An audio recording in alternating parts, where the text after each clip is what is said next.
Gracias por los comentarios.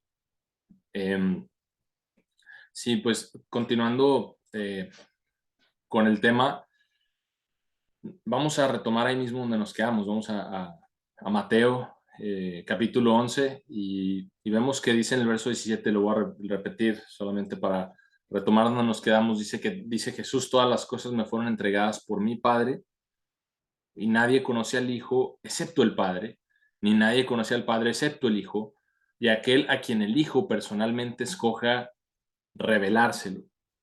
Ahora, como vimos en el mensaje del día 49, también en Pentecostés, pero en el 49 recuerdo la parte que dice que este conocimiento, el reino de Dios, acerca del reino de Dios, es algo que tiene que ser dado.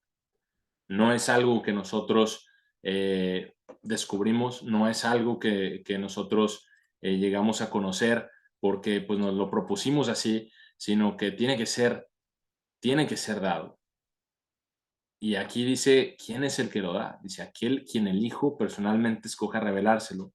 Ahora, verso 28, aquí enseguida, Jesús dice algo muy importante, dice, vengan a mí. Y aquí está haciendo un llamado a todos nosotros. Nos está haciendo un llamado a hacer algo, a la acción, que les dice, vengan a mí todos ustedes que trabajan y están demasiado cargados y yo les daré descanso. Y muchas veces así nos sentimos que ya no podemos con el peso de las cosas que a veces cuando estamos pasando por pruebas difíciles, que no podemos con todo esto que venimos cargando, pero no nos damos el tiempo muchas veces para pausar y reflexionar y decir, necesito que Dios me ayude, sino que dejamos que las cosas se acumulen y se acumulen y se acumulen y las llevamos y vamos cargándolas. Pero Jesús dice algo, dice, vengan a mí ustedes que están cansados, ustedes que están demasiado cargados. Y dice en el verso 29, tomen mi yugo sobre ustedes y aprendan de mí, que soy manso y humilde en el corazón, y encontrarán descanso para sus almas. Ahora, el reino de Dios, una parte muy padre y muy importante también del reino de Dios es ese descanso, ¿verdad? De este cuerpo físico, como veníamos hablando de la resurrección, de que es una parte esencial para poder tener parte en ese reino venidero de Dios. Y Jesús dice, encontrarán descanso para sus almas, porque mi yugo es fácil y mi carga es liviana. Entonces, noten que el arrepentimiento, que es el segundo aspecto que todavía estamos cubriendo aquí, implica la acción de tomar un yugo. Sí, un yugo ligero, y que aprendamos de Jesucristo, que aprendamos a ser como Él es. O sea, eso es parte de lo que es necesario. Vamos a Marcos capítulo 8, en el verso 34. Marcos 8:34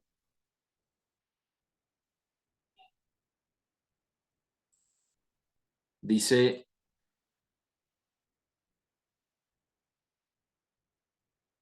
y cuando él había llamado a la multitud a él, con sus discípulos les dijo, quien quiera que desee venir tras de mí, niéguese a sí mismo y tome su cruz y sígame. Que aquí les está reafirmando, les está diciendo, hay algo que se tiene que hacer. No es nada más de creer en Jesús y de creer que Él es el Salvador, no es nada más eso, hay algo que se tiene que hacer. Y es un proceso. Y esta parte de lo que le dice aquí en Marcos 8, de tomar la cruz y seguirlo, implica dejar muchas cosas.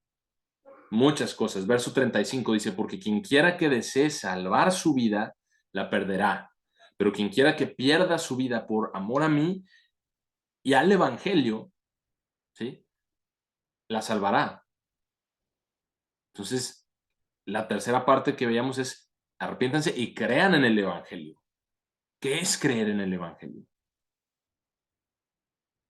Quien quiera que desee salvar su vida la perderá, pero quien quiera que pierda su vida por amor a mí y al Evangelio la salvará.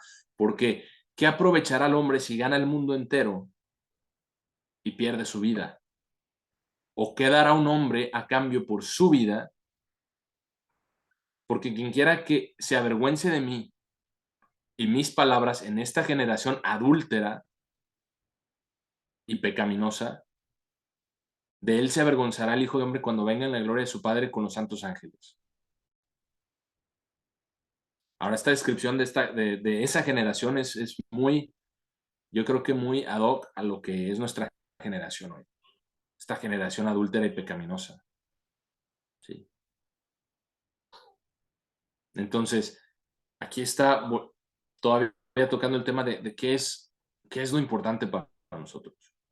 Las cosas de esta vida, las preocupaciones de esta vida, las cosas que nos apuran, que nos tienen con cuidado, o el reino de Dios, la vida eterna.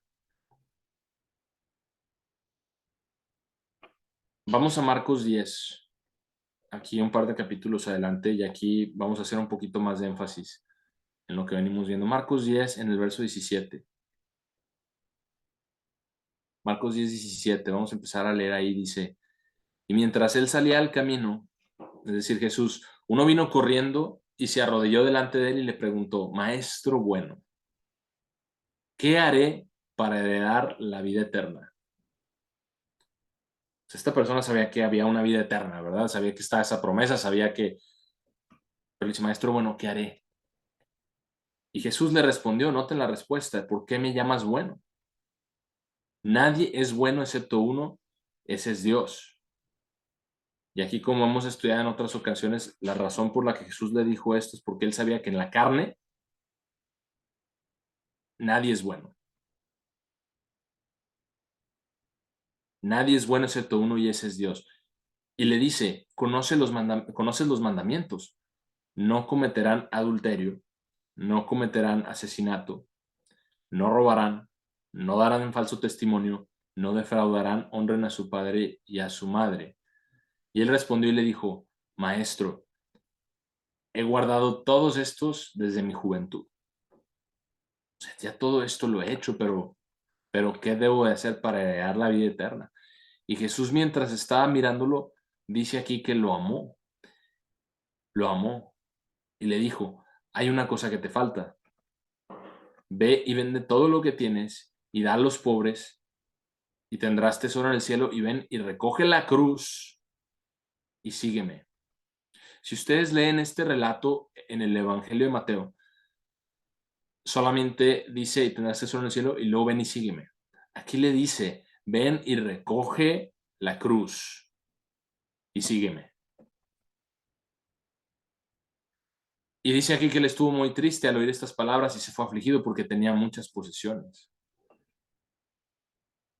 Entonces, son dos partes lo que vemos aquí. La primera parte es dejar todo lo que nos está estorbando, todo lo que se está poniendo en nuestro camino entre nosotros y Dios. Hay que dejar eso. Todo lo que tiene un lugar antes que Dios en nuestra vida y dejar eso. Y la otra parte es recoger esa cruz y seguirlo. Son dos. Entonces, porque una vez que nosotros dejamos, vean lo que dice enseguida. Después de mirar alrededor, Jesús le dijo a sus discípulos, qué difícil es para aquellos quienes tienen riquezas entrar en el reino de Dios. Ahora, no dijo que es imposible, pero dijo que es muy difícil, porque la naturaleza humana es que cuando tenemos posesiones, cuando tenemos riquezas, cuando tenemos cosas, generalmente esas cosas se van metiendo en primeros planos y nos preocupamos más por esas cosas antes que buscar el reino de Dios primero y su justicia, como leíamos en Mateo 6. Dice, qué difícil es para aquellos quienes tienen riquezas entrar en el reino de Dios. Dice, pero los discípulos estuvieron asombrados de sus palabras y otra vez Jesús respondió y les dijo, qué difícil es, les dijo, hijos, o sea, lo repitió, dice, qué difícil es para aquellos quienes confían en las riquezas entrar en el reino de Dios. Entonces ahí está la diferencia, no es que las riquezas sean malas, sino que dice, para aquellos quienes confían en las riquezas, entrar al reino de Dios, hay una diferencia. Nosotros vemos, Job era un hombre rico, ¿verdad? Abraham era un hombre rico. No está diciendo que las riquezas son malas. Está diciendo que poner la confianza en eso impide la entrada al reino de Dios. Dice, es más fácil para un camello pasar por el ojo de un ojo que para un hombre rico entrar en el reino de Dios. ¿Por qué? Por eso, porque se tiende a confiar en esa riqueza. Se tiende a confiar en esas cosas, a depender en esas cosas antes que depender de Dios. Dice, y ellos estuvieron asombrados más allá de medida, diciendo entre ellos mismos, ¿quién entonces es capaz de ser salvo? Pero Jesús los miró y les dijo, con los hombres es imposible ser salvo. O sea, lo que les está diciendo es, miren, en términos humanos, ser salvo es imposible, pero con Dios todo, pero no con Dios, dice, porque todas las cosas son posibles con Dios. Dios puede hacer lo imposible para nosotros. Y Pedro comenzó a decirle, Señor, he aquí nosotros hemos dejado todo, lo dejamos todo y te hemos seguido. Entonces, ahí ellos ya habían tomado ese primer paso de dejar las cosas de lado. Dijo, dejamos todo y te seguimos. Y te hemos seguido. Y Jesús respondió y dijo, verdaderamente les digo, no hay uno quien haya dejado casa, hermanos o hermanas, o padre o madre, o esposa o hijos, o tierras por amor a mí y por amor al Evangelio.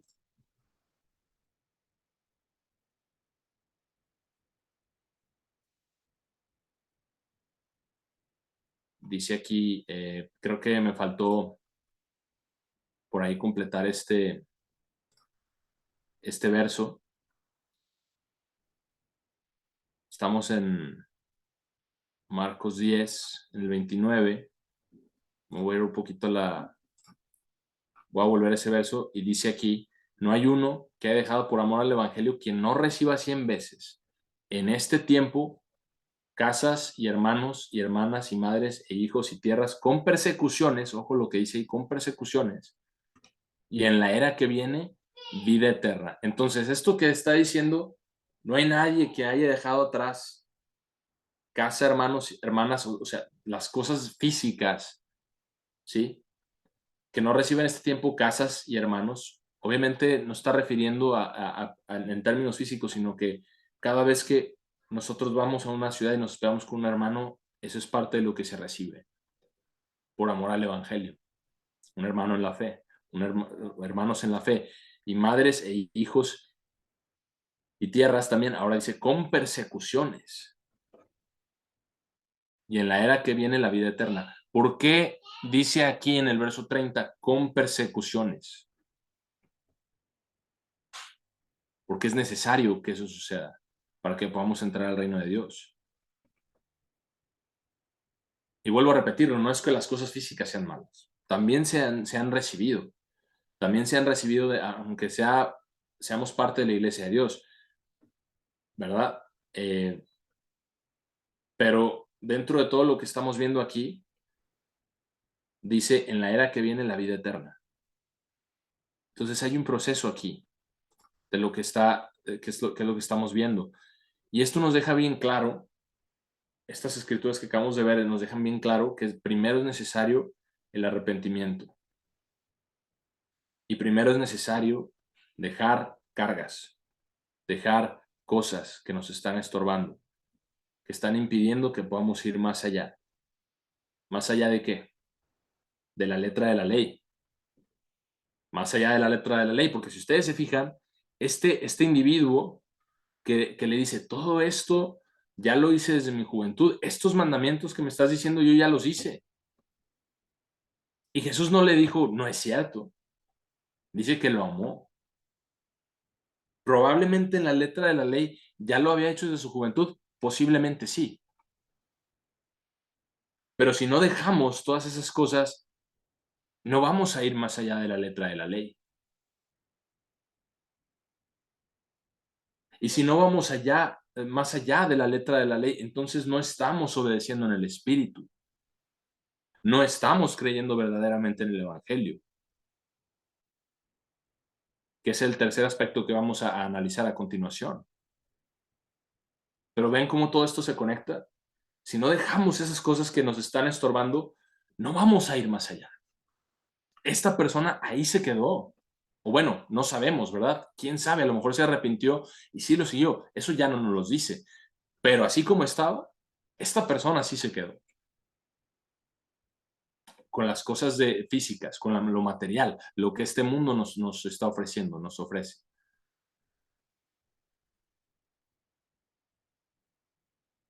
Todo esto que vemos aquí, hermanos, es parte de creer en el Evangelio. Es parte de esencialmente vivirlo, el Evangelio, porque cuando vemos situaciones difíciles a nuestro alrededor, nuestra propia vida, nuestra mente, les digo, vuelve a resurgir ese sentimiento, vuelve a resurgir ese deseo de que ya venga el reino de Dios y decimos que ya venga, ¿sí? Y sin embargo, y este es el tercer punto que quiero tocar, que es creer en el Evangelio, el reino de Dios, o la venida, mejor dicho, del reino de Dios es un proceso que ya ha comenzado con el trabajo que Dios está haciendo en cada uno de nosotros. Porque nosotros deseamos que venga el reino de Dios y que se acaben los problemas, que se acaben las dificultades, pero la pregunta para usted y para mí hoy es, ¿qué tanto estamos deseando diariamente ser transformados por Dios a través de su Espíritu? Esa es la pregunta con la que me gustaría que nos quedemos el día de hoy. ¿Qué tanto estamos deseando diariamente ser transformados por Dios a través de su Espíritu? Porque esa es precisamente la parte activa de creer en el Evangelio. Es esa parte. Vamos a Romanos capítulo 12 para ver qué dice ahí. Romanos 12 en el verso 1. Romanos 12:1 les dice, los exhorto por tanto, hermanos, por las misericordias de Dios, a presentar sus cuerpos como un sacrificio vivo, santo y bien agradable a Dios, el cual es su servicio espiritual. Verso 2, no se conformen ustedes mismos a este mundo. Es decir, no se conformen con lo que ven, no se conformen con lo que hay aquí en este plano, sino sean transformados por la renovación de sus mentes para que puedan probar lo que es bien agradable y bueno y la perfecta voluntad de Dios.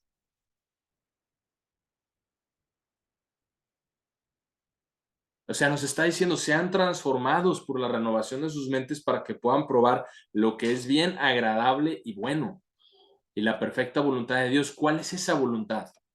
Vamos a Juan, capítulo 6, en el verso 25. Juan 6, en el verso 25. Aquí está hablando después, para dar un poquito de contexto de ese capítulo. Este capítulo comienza cuando Jesús hace el milagro de alimentar a todas estas personas. Eh, y después de encontrarlo al otro lado del mar, dice en el verso 25, le dijeron, Maestro, ¿cuándo viniste aquí? Y Jesús le respondió y dijo, verdaderamente, verdaderamente les digo, ustedes no me buscan porque vieron los milagros, sino porque comieron el pan y estuvieron satisfechos. Están buscándome porque yo les llené el estómago. Y dice en el 27, no trabajen por la comida que perece, lo vuelve a decir, como lo dijo en Mateo 6, sino por la comida que perdura hacia vida eterna, la cual el Hijo de Hombre les dará, porque a él ha sellado Dios el Padre. Noten lo que dice, a él ha sellado Dios el Padre. Por tanto, ellos le dijeron, ¿qué haremos para que nosotros mismos podamos hacer las obras de Dios? Jesús le respondió y les dijo, esta es la obra de Dios, que ustedes crean en el que Él ha enviado. Ahora, ¿cómo creemos eso nosotros? ¿Cómo creemos en Jesucristo realmente? Dice aquí enseguida, por tanto ellos le dijeron, ¿qué señalarás para que podamos verlas y te creamos? No era suficiente con los milagros que ya había hecho, no era suficiente con darles de comer. Dice, ¿qué obra harás? Nuestros padres comieron maná en el lugar desolado. Como está escrito, Él les dio pan para comer que bajó del cielo.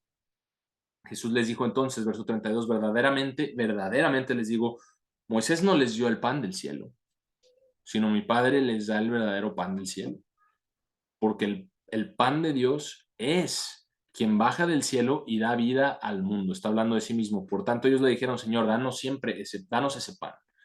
Jesús les dijo, otra vez, como vimos, le dijo a Marta, le dijo a su discípulo, a Tomás, ahora dice, yo soy el pan de vida. Aquel que viene a mí nunca tendrá hambre y aquel que cree en mí nunca tendrá sed en ningún momento. Pero como les dije, ustedes también me han visto y aún así no creen. Todos quienes el Padre me da, vendrán a mí, y aquel que viene a mí, yo en ninguna manera echaré fuera. Noten lo que dice, porque no descendí del cielo para hacer mi propia voluntad, sino la voluntad de quien me envió. Y esta es la voluntad del Padre quien me envió, que de todos los que Él me ha dado, yo no debiera perder ninguno, sino debiera levantarlos en el último día. Entonces está diciendo, esta es la voluntad de quien me... Para empezar, no vine a hacer mi voluntad. Y segundo, la voluntad de aquel quien me envió es que de todos los que Él me ha dado, yo no debiera perder ninguno. Ninguno. Sino levantarlos en el último día. 40. Y esta es la voluntad de quien me envió. Dice que todo el que vea al Hijo y crea en Él pueda tener vida eterna y yo lo levantaré en el último día, que es lo que vimos en Pentecostés.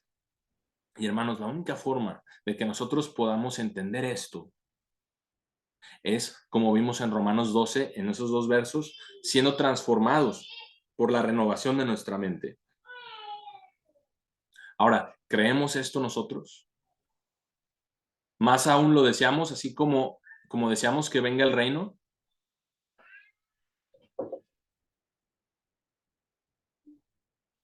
¿Deseamos esto como deseamos que venga el reino? Porque ese es el punto principal. El deseo de que venga el reino, el deseo de la renovación de todas las cosas, el deseo. Ok, ¿qué tanto deseamos ser transformados por Dios? ¿Qué tanto deseamos ser diferentes? ¿Qué tanto deseamos ser cambiados? ¿Qué tanto deseamos ser más como Jesucristo y menos como nosotros mismos? Allí es donde está el meollo del asunto. Ahora volvamos a Romanos 12 para ver las cosas que debemos poner en práctica y que es como llevamos a cabo esa renovación de nuestra mente a través del Espíritu de Dios.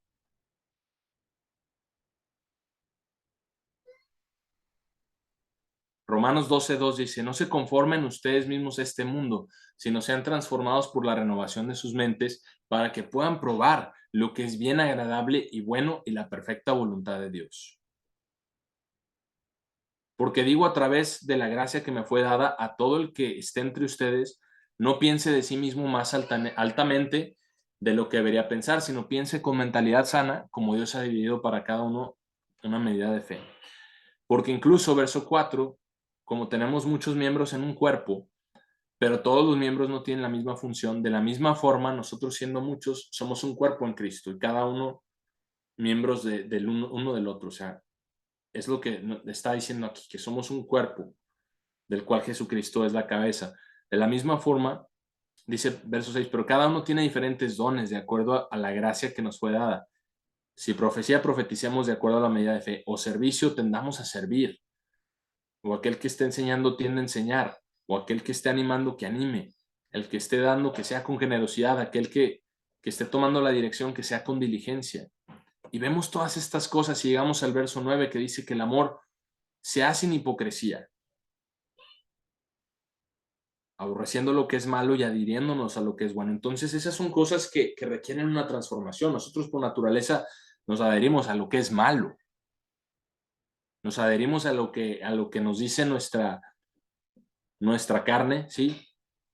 A lo que nos dice lo que siento en el momento, y así es como me comporto y así es como actúo. Pero que el amor sea sin hipocresía y que seamos afectuosos, verso 10, y que cada uno estime al otro más altamente que a sí mismo.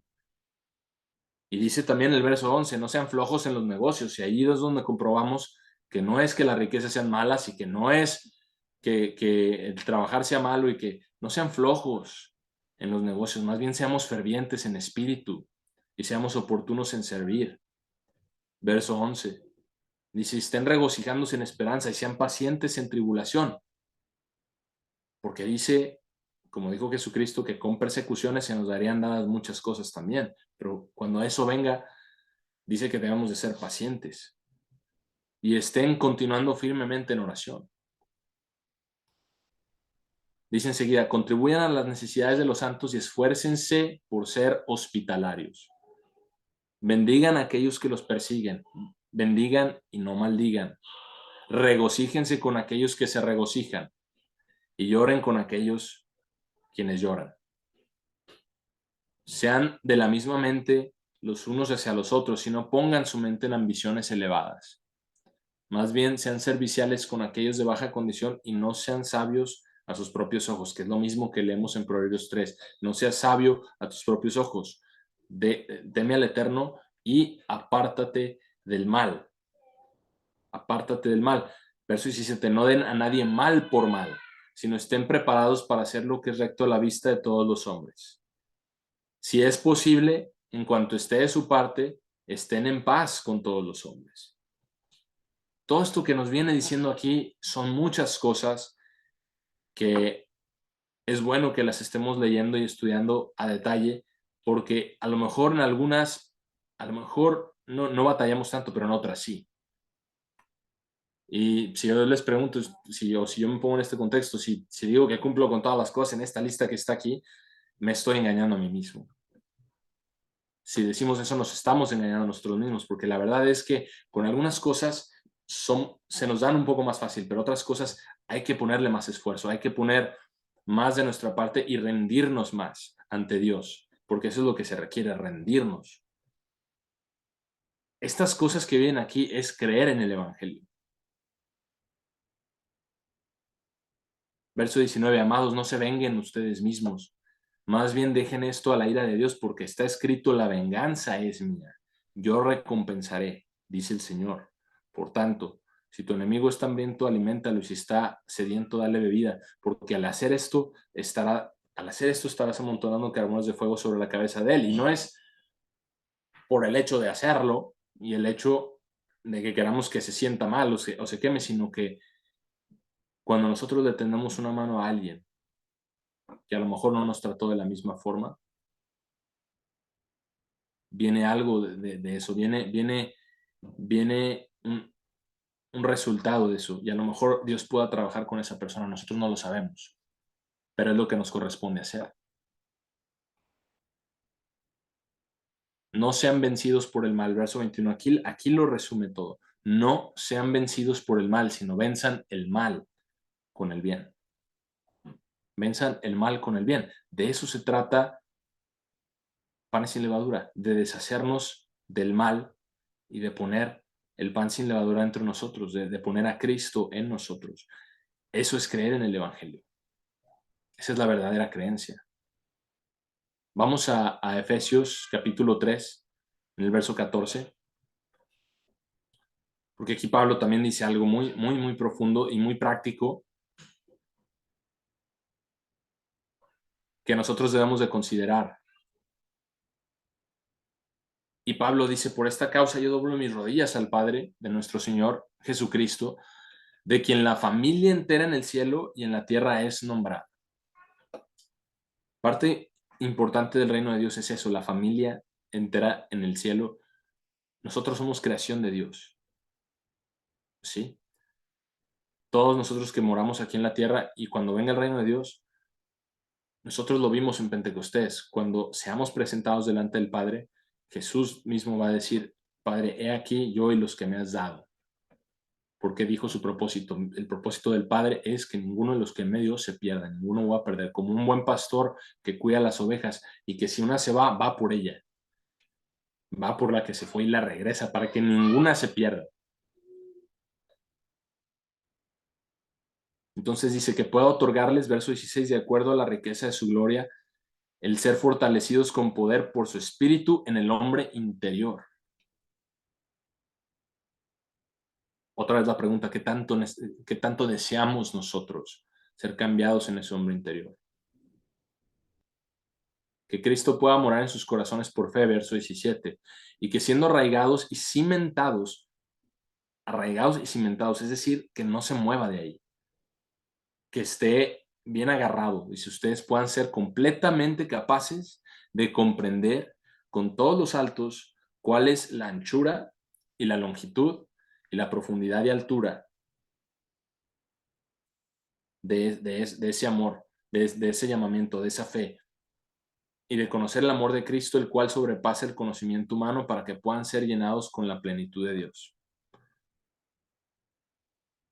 Porque cuando nosotros pensamos en el reino de Dios y resurge ese sentimiento de que queremos que venga, muchas veces no estamos pensando en esas dimensiones, no dimensionamos lo que el reino de Dios representa. Y aquí está diciendo para que puedan ser completamente capaces de comprender eso. Y de conocer el amor de Cristo, el cual sobrepasa el conocimiento humano, para que puedan ser llenados con la plenitud de Dios. Qué profundo lo que dice. Y ahora, a Él, quien es capaz de hacer abundantemente excesivo por encima de todo lo que pedimos o pensamos, según el poder que está obrando en nosotros, a Él sea la gloria en la iglesia por Cristo Jesús a lo largo de todas las generaciones, incluso hasta los siglos de eternidad. Amén. Y hermanos, el verdadero reino de Dios comienza por estas cosas. El verdadero deseo, perdón, no el verdadero reino, sino el verdadero deseo del reino de Dios comienza por estas cosas. Es cierto que queremos que venga el reino, pero también recordemos que Dios quiere, esta es la voluntad de Dios, que Dios quiere que usted y que yo seamos parte de la solución que Él va a traer en ese reino. Y eso comienza hoy, con el trabajo que ahora mismo Él está haciendo en cada uno de nosotros en lo individual.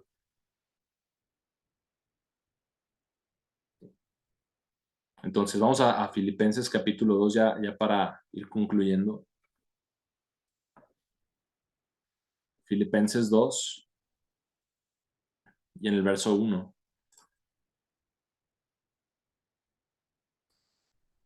Que dice así. Dice, ahora entonces, si hay cualquier estímulo en Cristo, si cualquier consuelo de amor, si cualquier compañerismo del Espíritu, si cualquier afecto interno profundo y compasión, cumplan mi gozo, que sean ¿de qué? De la misma mente, teniendo el mismo amor, siendo unidos en alma, preocupándose de la única cosa. ¿Cuál es esa única cosa?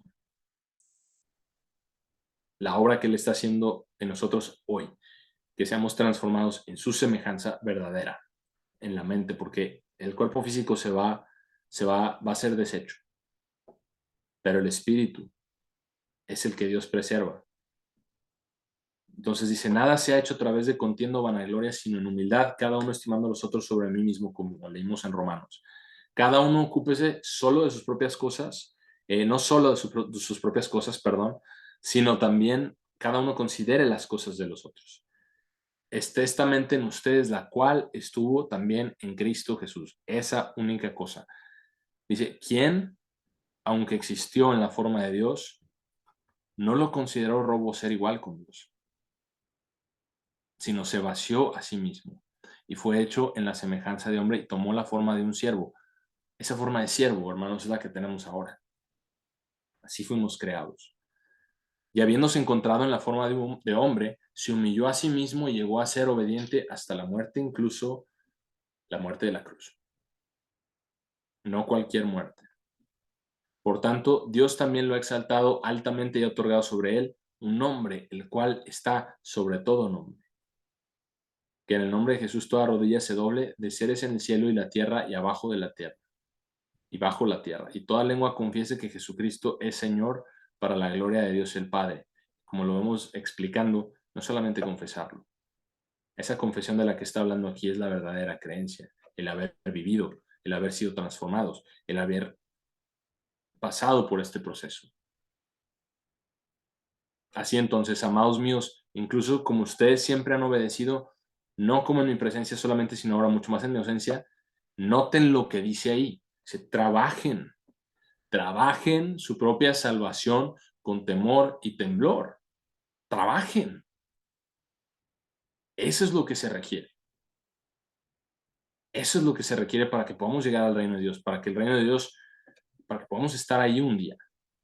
Que podemos desear que venga el reino de Dios, pero si el reino de Dios viene y no estamos, si no trabajamos, si no pusimos esto, Dice, porque Dios es quien trabaja, que es importante recalcar ahí, es el Espíritu de Dios en nosotros. No somos nosotros, es su Espíritu en nosotros el que trabaja el querer y el hacer de acuerdo a su buena voluntad.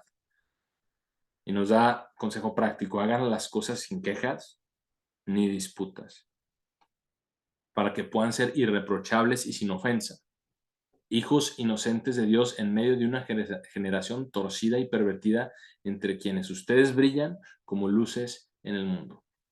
Eso, hermanos, es hoy. Eso es hoy, en esta generación. Dice, reteniendo la palabra de verdad para que me pueda regocijar en el día de Cristo, que no he corrido en vano ni trabajado en vano. Y yo estoy seguro de que cada uno de nosotros que estamos aquí no queremos tampoco correr en vano ni trabajar en vano, pero sí se requiere de trabajo, sí se requiere de rendirnos a Dios, sí se requiere de hacer algo y de que ese deseo sea encaminado, que esa energía del deseo del reino de Dios sea encaminado a rendirnos a Él y a pedirle que nos ayude a ser transformados, porque eventualmente, al final de cuentas, ese reino va a llegar para cada quien cuando Dios diga. Quizá no estemos o sí estemos cuando Cristo regrese, a lo mejor con vida o no. Si no, eso no quiere decir que la promesa no sea para uno. Simplemente son las formas de lo que estamos hablando, pero ahí está. Y como dijimos hace rato, o sea, ese día puede ser cualquier día, para usted, para mí. Por eso debemos estar trabajando en estas cosas, porque el reino de Dios está cerca, está a la mano y tenemos que arrepentirnos y creer en el Evangelio. Tenemos que vivirlo verdaderamente. Así que con esto concluimos el mensaje del día de hoy.